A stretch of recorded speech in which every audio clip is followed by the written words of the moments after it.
Hey folks, as you can see behind me, we've got the rig back up and running. Things are back to normal, but you didn't come here to see my ugly mug. You came here to see some beautiful B-roll of that beast getting built. Top marks if you can spot the deliberate mistake in the B-roll.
So we all make mistakes.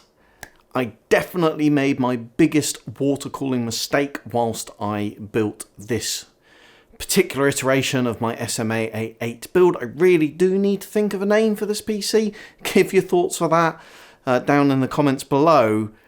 And essentially what I did was I forgot to put a stopper in. You may have spotted it on the side of the GPU. I'm going to play some horrific B-roll now of water spurting out of this thing. Now thankfully I wasn't actually running the pump at the time. It was just me tipping fluid into the reservoir because of the way that my loop runs. Actually that fluid did come quite far down the tubes before it started backing up into the reservoir. So the leakage was predominantly just force of gravity. It wasn't a pump actually driving the fluid out there. I guess I'm showing this clip really for a couple of reasons. One, to demonstrate we all make mistakes, but I think more important than that despite that leak, you can see behind me the PC is up and running quite happily. I left it overnight. I didn't power up that GPU for probably something like 13 to 14 hours after that had happened.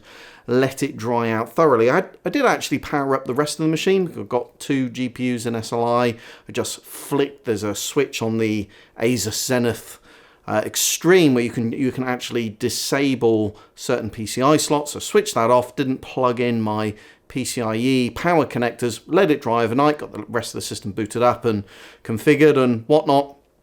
Powered that up first thing this morning, and there are absolutely no problems with that at all. So I think really what I'm trying to demonstrate here is don't be afraid of giving water cooling a go. It feels pretty dysfunctional the first time you start dismantling an 1100 or a 1200 or indeed a 600 or 700 or 800 pound GPU. But these things are way more robust than perhaps you think. You know, we've got images in our head, we've got to be wearing anti-static bracelets and handling it like it's a fragile, precious thing. And I'm not advocating being rough and dysfunctional with these things. I'm just advocating that you should give these things a go, and these components are way more resilient and robust than you'd really initially give them credit for.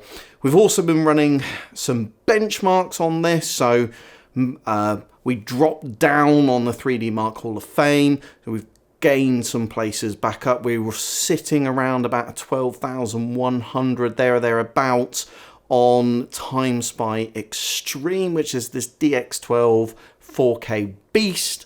Very happy with the performance of this machine, and it is still whisper quiet.